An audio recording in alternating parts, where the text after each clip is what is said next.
Hello and welcome to InBack Presents ProConnect. Hope you all are doing well. Whenever we host ProConnect programs, we are always excited to know what our guests are going to speak about, and eagerly wait for it. I think you all agree with me on that. Friends, thank you for your support. This is what motivates us to present content videos and invite eminent guests from the building automation industry to share their extensive knowledge with us.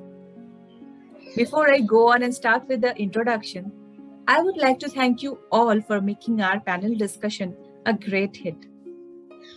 The panel discussion was on the topic of driving sustainable and smart buildings in India. Our eminent panelists have brought forward many interesting insights on it. Our viewers had asked many interesting questions as well during the show.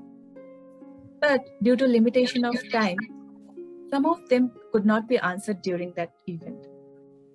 So we decided to invite our expert InBackers to answer them and provide their valuable insights on it.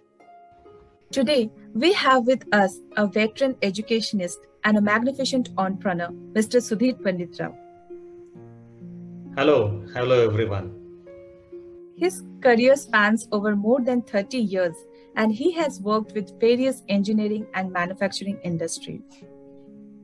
We also have with us two very talented and vibrant young members of InBack who have extensive knowledge of the industry as well. Mr. Amit Doifore. Hello, Amit. Hello, everyone. And Mr. Sagar Revle. Hi, everyone. Hello, Sagar. I welcome you all to our show today. So, to begin our session today, I would start with a very interesting question from our very own Mr. Vinayak Sani. IoT has no defined standard. How necessary it is, and is it at all possible to have one? Sudhir sir, could you please take this question up and share your views on it? Sure. Well, it's partially true in the sense that there is no one single standard or compliance or certification that applies to IoT applications or implementations. So there is it's a challenge for sure. However, standards organizations such as IEEE are having some existing standards that are related to IoT, and they are also developing some more standards. For example, the focus of IEEE P2413-2019 is to develop a standard for the architectural framework for the Internet of Things. Similarly, the IEEE 1451-99 is focused on developing a standard for harmonization of Internet of IoT devices and systems. And IEEE 2700 proposes a common framework for sensor performance specifications. Different conditions and limits is also provided. IEEE, if I remember it correctly, IEEE P2510 defines quality measures, controls, parameters, and definitions for sensor data related to Internet of Things. So these are some of the examples of the existing standards or some of the things that are getting developed. Now, additionally, as the only building automation community in India, we need to talk about how important it is to have the BIoT standards which are open and secure. And yes, it is possible to have all building automation industry stakeholders coming together to support this. We need more focus on BIoT. In my understanding, it is fundamentally different from industrial automation, as the output of industrial automation impacts the product or the industry, whereas the output of building automation impacts mainly the human beings. So I guess I have answered the question and to the satisfaction. Thank you. Amazing. Wonderfully explained, Sudhir sir. Thank you so much. Now, next question too was asked by Mr. Sani. Once a building is declared as a sustainable building, How important is the regular maintenance necessary? I would request Sagar to answer it for us. So basically, there are two types of maintenance if we look into IoT, that are predictive maintenance and preventive maintenance. A predictive maintenance aims to achieve a larger goal with the help of data, whereas essentially it relies on collecting the data around the building systems, equipments, and using the data analysis to call our potential problems before they occur. A preventive maintenance plans aims to keep the system and equipment up and running by carrying out the regular scheduled inspections, identifying potential issues, and generating work orders to address them. To create the schedule, facility managers rely on some combination of the historical experiences, how often a particular HVAC filter needed to changing in the past, and a manufacturer's recommended maintenance program. The theory that is consistent checking with reveals any impeding problems and allow enough time to fix them before they occur. Example, how a predictive maintenance system works. IoT sensors are attached to your machines and equipment and collect data about their operation continuously. For example, a commercial refrigerator unit sensors could gather data on anything from temperature of the coolant going into it and out of the compressor to the numbers of times the compressor starts, stops, and how the compressor runs. With the help of the machine learning and algorithm, this data can be mined and patterned and identified. The data gathered during the normal operation serves as a baseline for the performance. Over the time, aberrant data may indicate that a problem currently exists or maybe a developing one. Having this level of insight into your equipment means you have the ability to plan a better maintenance activities. You can prioritize the maintenance where it is more necessary and use your personnel more strategically. You can also use this data insight in order to replacement part on new equipment before a breakdown, so repair can be made more swiftly. Wow, that was really informative, Sagar. Thank you so much. Now, we would like to know from you whether smart building is a sustainable building or vice versa. This question was again put forward by Mr. Sane. Sagar, over to you. Yes. I would love to answer this. In smart building, the focus is on the use of IT and communication technologies to offer a comfortable and convenient experience to the users. In smart building, automation and social comfort is the main priority, and the construction and maintenance costs are definitely not low.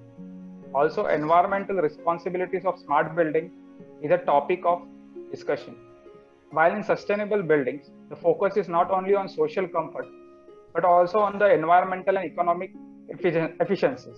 So sustainable buildings need to be a resource efficient, environmentally responsible, and social comfortable throughout a building's life cycle. From planning to design, constructions, operation, maintenance, renovations, and demolitions. Thus, sustainable building is synonymous to green building, but not a smart building. According to me, the difference between the smart building and sustainable building is same as the difference between the lifestyle of a person living in a city and a layman living in a village. A smart building is not a sustainable building, but a sustainable building may be smart. There is a huge difference between the two. A sustainable building is focused on how to reduce the carbon, energy, water footprints with zero waste by following recyclable technologies, whereas smart buildings are focused on the technologies which enables the system human oriented and act as per the comfort of the people. So these are my thoughts on these two buildings. Very well said, Sagar. Absolutely agree with you on that. That really answers the question asked by Vinayak sir really well. Next, I would request Amit to please answer this question. What steps can be taken to ensure interoperability using multi-vendor products? This question was asked by Ratan Bala. Thank you, Adrija. Firstly, I feel this is a very important question. So firstly, multi-vendor interoperability means different vendors' products must be communicated with each other, and data sharing also is possible, should be possible. Keeping this is in mind at the design stage of the project, we should specify the product which works on the open protocols like BACnet or LAN and can work on the any network. So that the data communication, the data sharing is achieved. This also ensures that end user or end clients are procuring the right kind of products. Yes, absolutely, Amit. I'm sure Ratan will be quite satisfied with your detailed answer. And now the next question in queue is, as BMS and the other allied systems are not mission critical, they are often ignored. The struggle is to increase acceptance and make stakeholders understand the value proposition. Would like to know thoughts of panelists on this subject. So this was asked by our very own Mr. Vijay Kumar Sanam. And due to limitation of time, the panelists couldn't answer this question. So I would love to pass on this question to Vijay sir's old buddy, Sudhir sir, who will answer it with the perspective of our community that is in back. Over to you, Sudhir sir. It's absolutely true. In general, the psychology is that, unless the things are not mandatory, people look at it as an additional cost or overheads.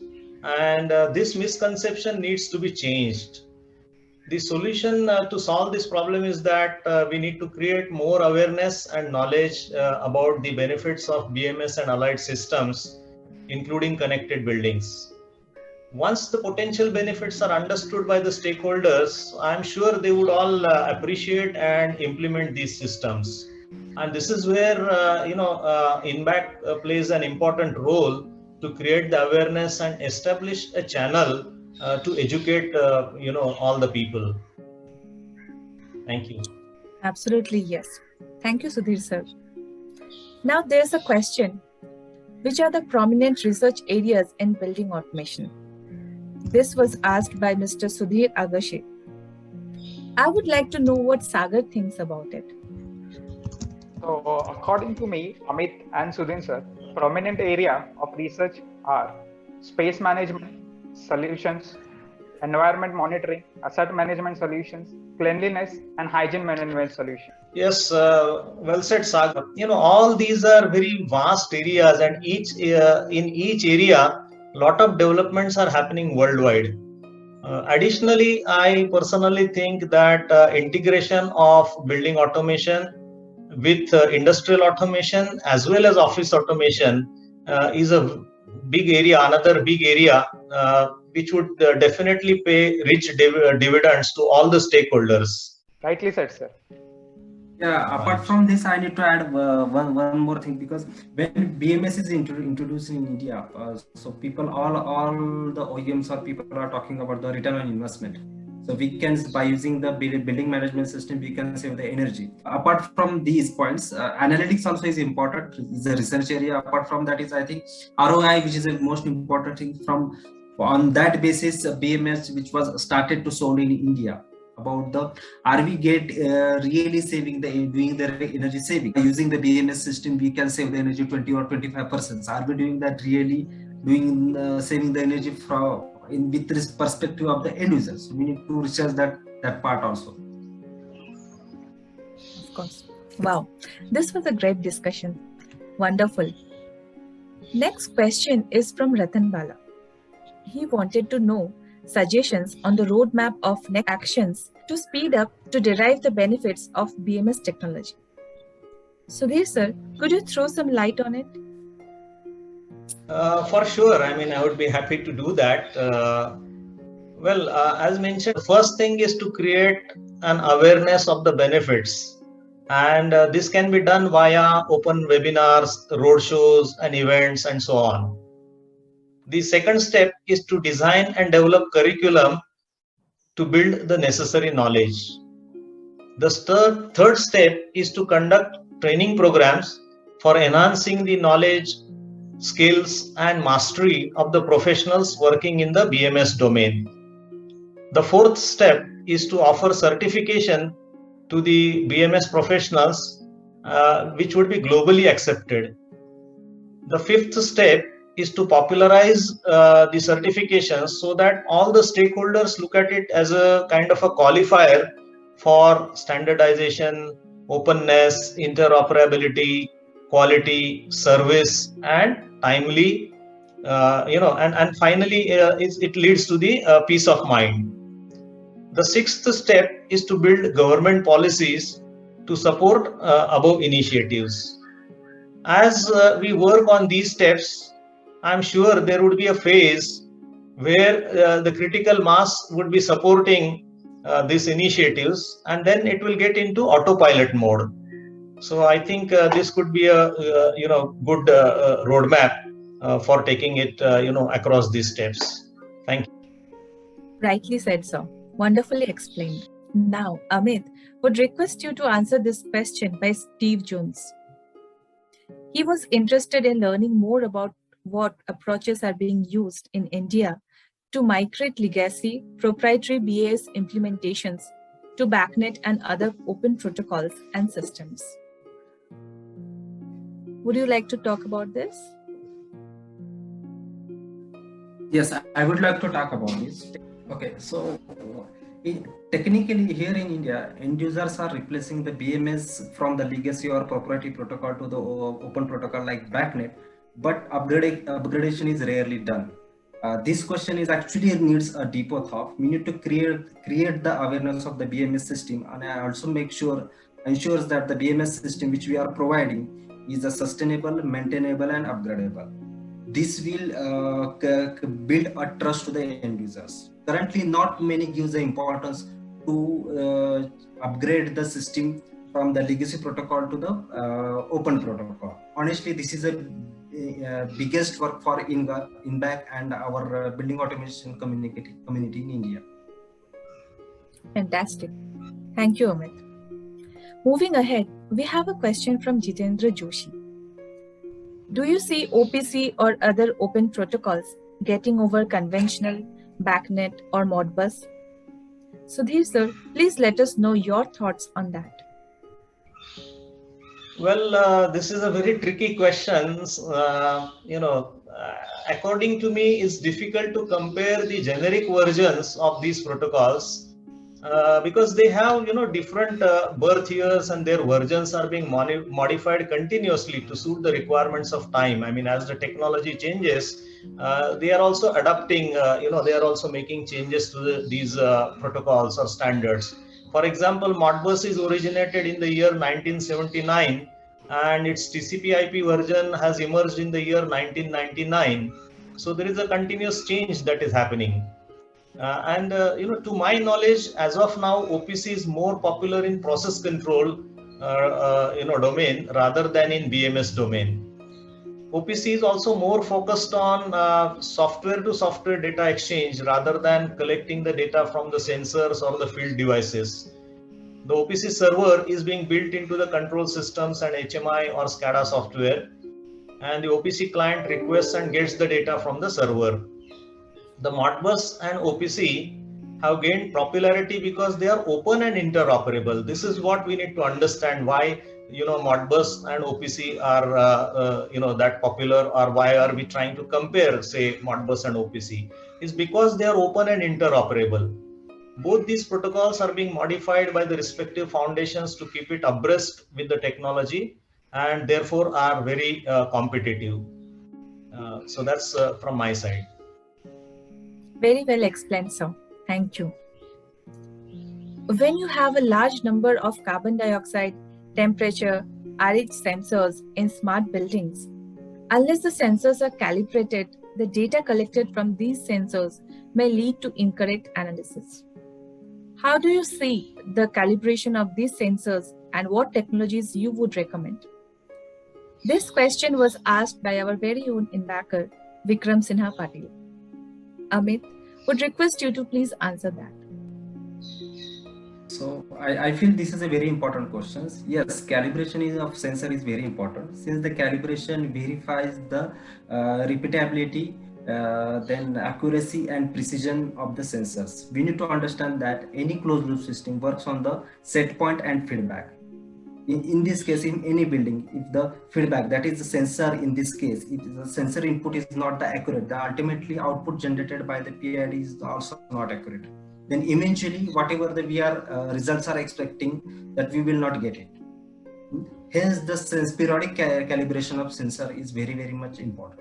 Then the answer to this question, there are master instrument is available. From that we can do the calibration. As far as the calibration certificate or calibration of sensor is concerned, in India we have two options.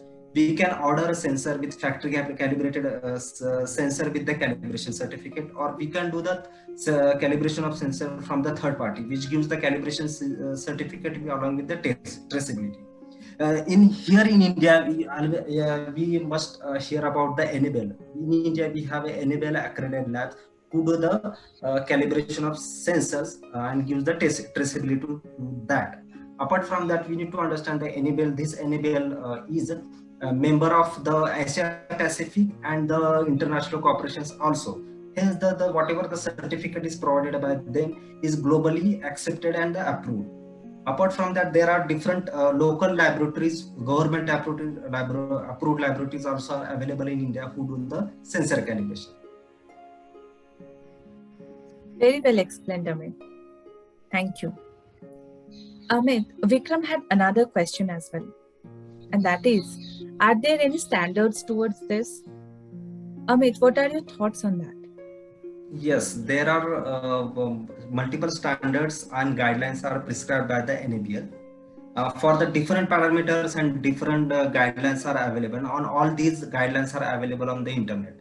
Also, it depends on the application of the sensor for which that sensor is used. The standards or guidelines are different. So I think this is a very bigger question, and their guideline and the standards are also different. So I think we need to just check it on the internet.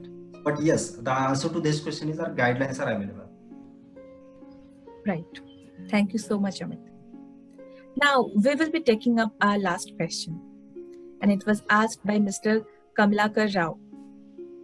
His question was, what is standard performance KRA KPIs applicable for smart building? It should not be limited only to energy, or rather, if I put it like this, he wanted to ask whether should it be limited only to energy? Sagar would like to know your thoughts on this. Sure, Adhiriya. The standard performance KPIs applicable to smart buildings are energy efficiency, maintenance, fault prediction, comfort, convenience, health and well-being, information to the occupants, and flexibility for grid and storage. Co-benefits and KPI analysis have been divided according to these impact categories, and it is not only limited to energy. So I think this answers their question. Very well said, Sagar. Thank you so much. This was a very enriching discussion, guys. Thank you so much. Thank you for your time and the great insights you brought in with your answers. I'm sure all our viewers who asked the questions are going to be very much satisfied with this detailed and structured replies. Also, nothing could have been a better conclusion to our panel discussion than a content-rich discussion like this between our experts like you. Thank you again. On that note, I'm going to say goodbye to my friends. See you all next week with yet another inspiring story. Till then, stay tuned. Bye-bye.